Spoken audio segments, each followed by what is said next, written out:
Zimi, para orang tua kami yang kami hormati, para tokoh agama di lingkungan Musola Al-Hamidah dan Masjid Al-Barokah,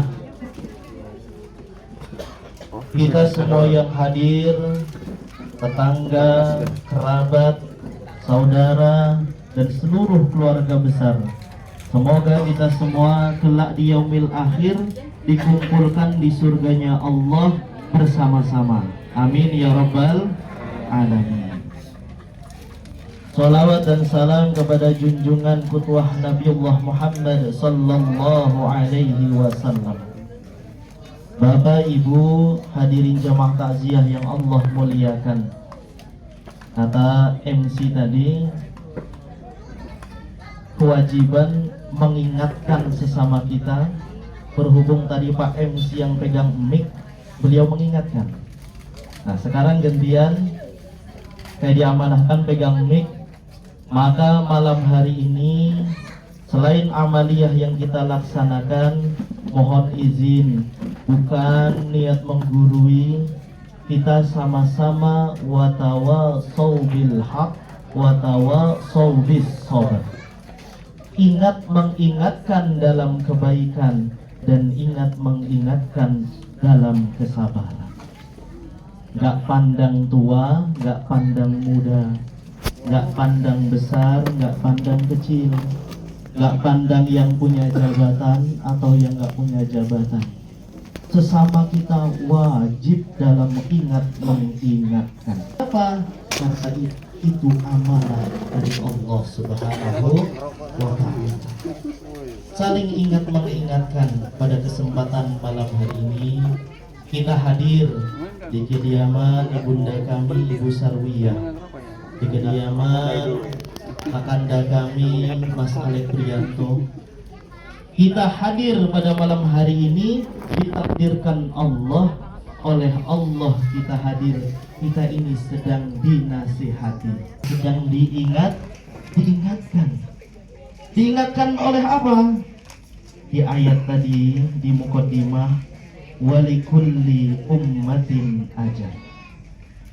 Kata Allah, Pak, Bu, setiap kita yang punya nyawa akan jumpa dengan namanya kematian.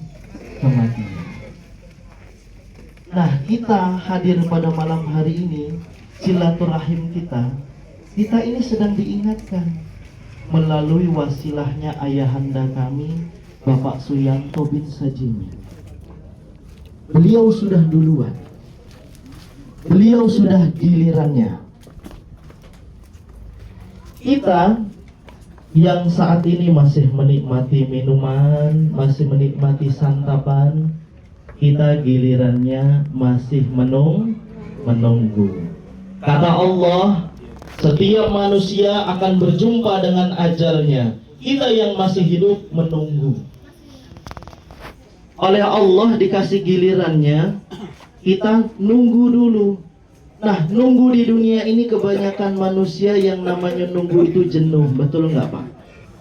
Nunggu, mungkin yang bapak-bapak udah punya istri, mau berangkat pengajian, istrinya dandan dulu, nunggu istrinya lama, iya setengah jam lagi, hampir setengah hari dandan. Yang ibu-ibunya pun begitu, menunggu tuh nggak enak, jenuh. Kalau kata anak muda sekarang tuh gabut nunggu. Makanya sama Allah nih, kita giliran kita nunggu, sama Allah dikasih hiburan. Bapak-bapak yang sudah beristri dikasih istri, udah ada istri dikasih anak, masih juga menunggunya jenuh juga, dikasih harta, masih juga kayaknya kurang, nunggunya masih gabut juga. Dikasih, ada yang dikasih jabatan, ada yang dikasih posisi, anaknya ada yang disukseskan oleh Allah. Sehingga apa? Nah, hati-hati Bapak Ibu hadirin, di fase kita menunggu ini, jangan sampai kita lupa nasihat yang tadi. Fa'idza jaa'a ajaluhum, kata Allah, ketika ajalnya sudah datang, La yastakhiruna sa'atan, gak bisa dinanti-nanti. Wala yastaqdimun, gak bisa juga dicepat-cepat. Nah, inilah yang menjadi nasihat kita. Karena sebaik-baik nasihat adalah kematian.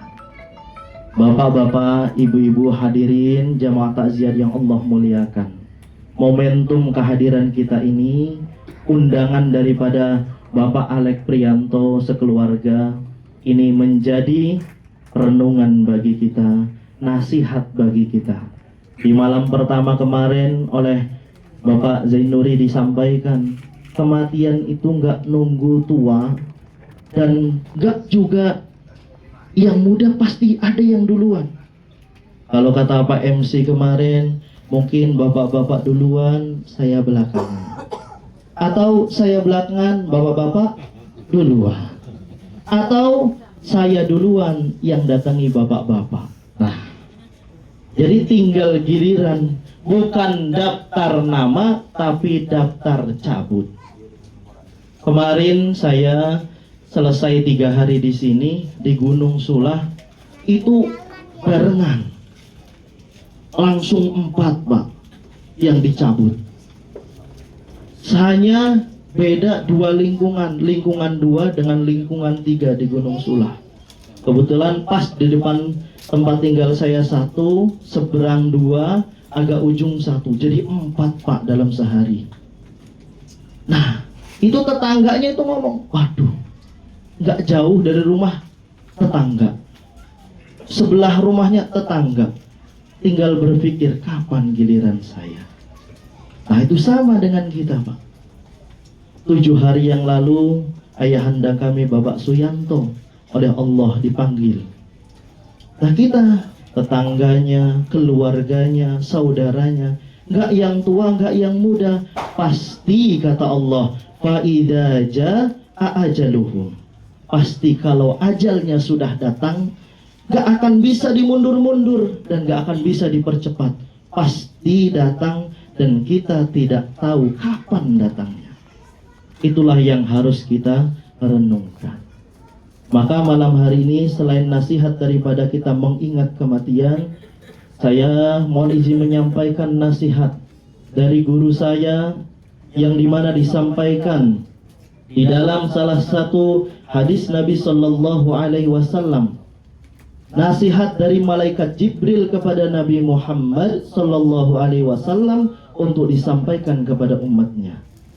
Hadis yang disampaikan oleh sahabat Nabi, mendengar sahabat Nabi berkata, Sahal bin Sa'ad As-Sa'idi, salah satu sahabat Nabi yang terakhir, pernah mendengar Nabi menyampaikan kepada sahabat-sahabatnya bahwa malaikat Jibril telah memberikan pesan, ada 5 nasihat yang dititipkan kepada Nabi Muhammad untuk disampaikan kepada umatnya.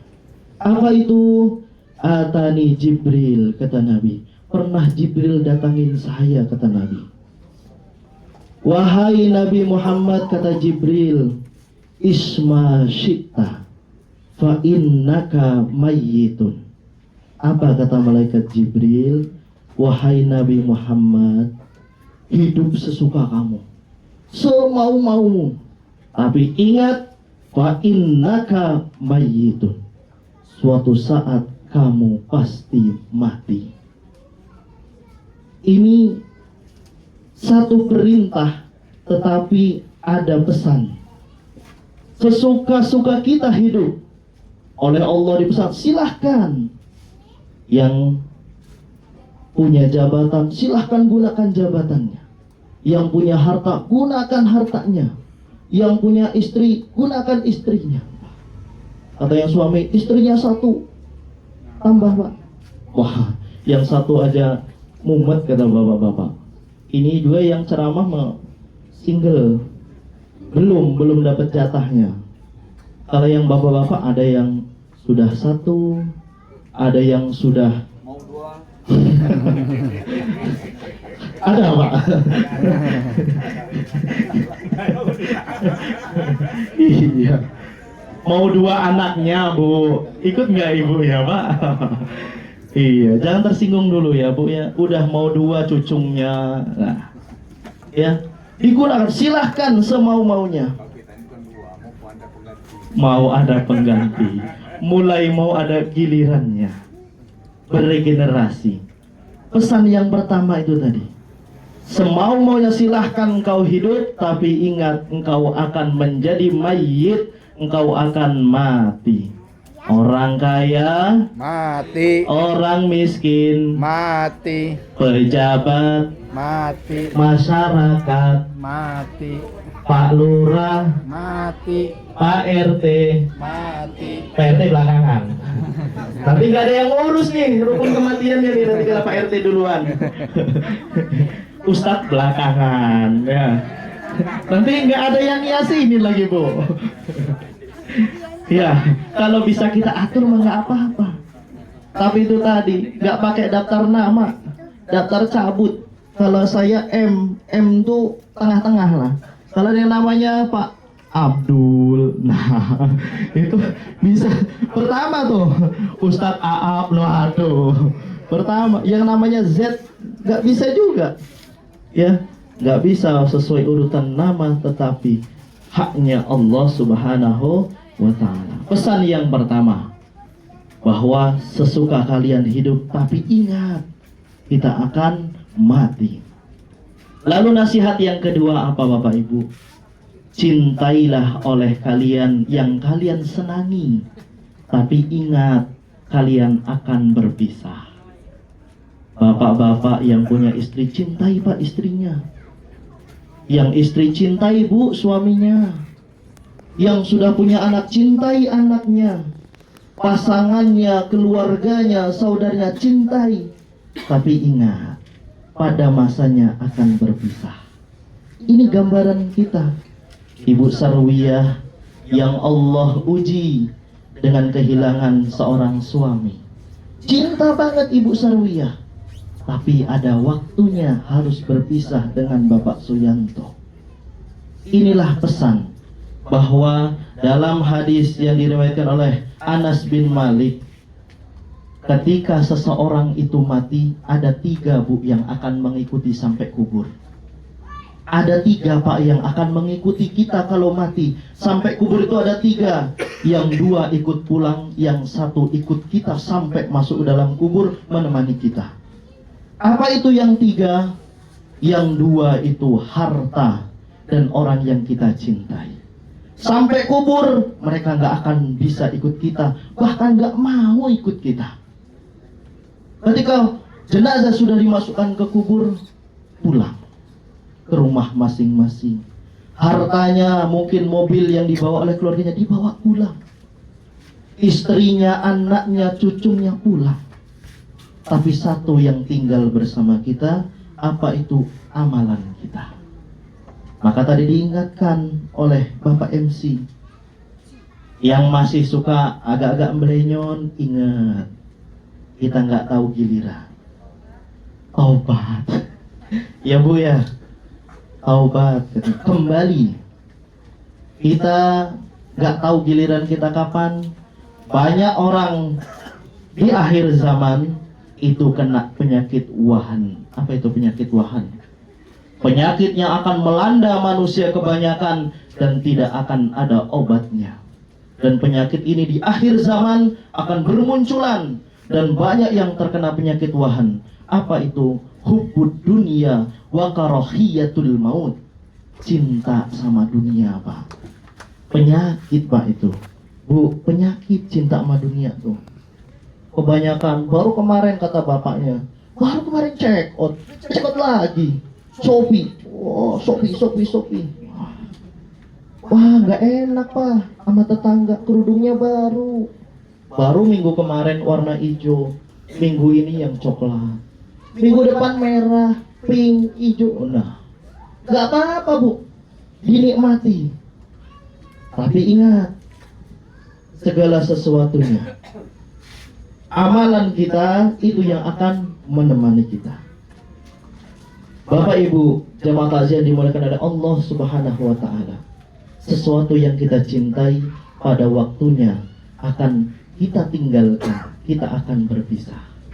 Ini nasihat malaikat Jibril yang kedua. Lalu yang ketiga, pesan daripada malaikat Jibril untuk kita semua. Beramallah kalian sebanyak-banyaknya. Berbuatlah kalian sebanyak-banyaknya. Suatu saat nanti kalian akan merasakan balasannya. Kata Allah di dalam Al-Quran tadi dibacain oleh Imam Musola Al-Hamidah, فَمَنْ يَعْمَلْ مِثْقَالَ ذَرَّةٍ خَيْرًا يَرَهُ وَمَنْ يَعْمَلْ مِثْقَالَ ذَرَّةٍ شَرًّا يَرَهُ. Kebaikan yang kita lakukan nih selagi hidup di dunia, mau yang kecil, sepaling kecilnya biji zarrah, kebaikan yang kita lakukan akan kita rasakan Pak hasilnya nanti. Dan keburukan sekecil-kecilnya, perbuatan yang kita lakukan akan kita rasakan balasannya. Maka mumpung kita ini masih banyak yang mengingatkan, masih banyak yang menasehati, setiap harinya Pak, Bu, kita itu dipanggil oleh Allah. Panggilan selama kita masih hidup di dunia, 5 waktu dalam 24 jam diingatkan. Panggil sama Allah, ayo. Yang mungkin masih ada males-malesnya, gak apa-apa. Proses mendidik tarbiyah untuk diri kita sendiri. Aduh, masih mepet, gak apa-apa, dicoba akhir waktu. Tapi penuhin. Yang bisa awal waktu, bagus. Penuhin panggilan Allah selagi kita masih bisa memenuhinya. Jangan nanti kalau sudah dipanggil Allah, hanya ruhnya saja yang sampai, jasadnya udah gak bisa apa-apa. Bapak Ibu hadirin jamaah takziah dimuliakan Allah Subhanahu wa ta'ala. Itu pesan malaikat Jibril yang ketiga. Pesan yang keempat, apa kata malaikat Jibril? Kehormatan seorang muslim, kehormatan orang Islam itu tidak berharap kepada orang lain. Bapak Ibu, kita dalam hidup oleh Allah diperintahkan hablum minallah, hablum minannas. Hubungan baiknya sama Allah, jangan tinggalkan hubungan baik sesama manusia. Saling tolong menolong, saling bantu di dalam kehidupan kita itu udah pasti. Tapi ingat, mungkin kita dengan jabatan kita, dengan kemampuan kita, dengan harta kita, mulai sekarang, mulai nanti belajar. Jangan hitung-hitungan sama kebaikan. Allah datangkan kita pada malam hari ini, betul, wasilahnya ikhtiar Bapak Alek Prianto, Ibu Sarwiyah, ketika almarhum masih hidup, ada kebaikan. Sehingga apa? Ada rasa kita, wah, dulu Pak Suyanto baik sama saya, sekarang beliau udah duluan, saya maulah datang, mau nemuinlah sama keluarganya. Tapi Bapak Ibu jangan ada rasa di hati berharap, wah saya dulu datang, kok sekarang giliran saya yang ini nggak datang dari keluarganya Pak Suyanto. Nah ini Bu, hati-hati Pak Ibu. Kehormatan seorang muslim, kata Allah melalui malaikat Jibril, jangan suka berharapnya sama manusia. Kecewa, sakit hati, berbuat kebaikan, perbuatlah. Itu kita harus belajar.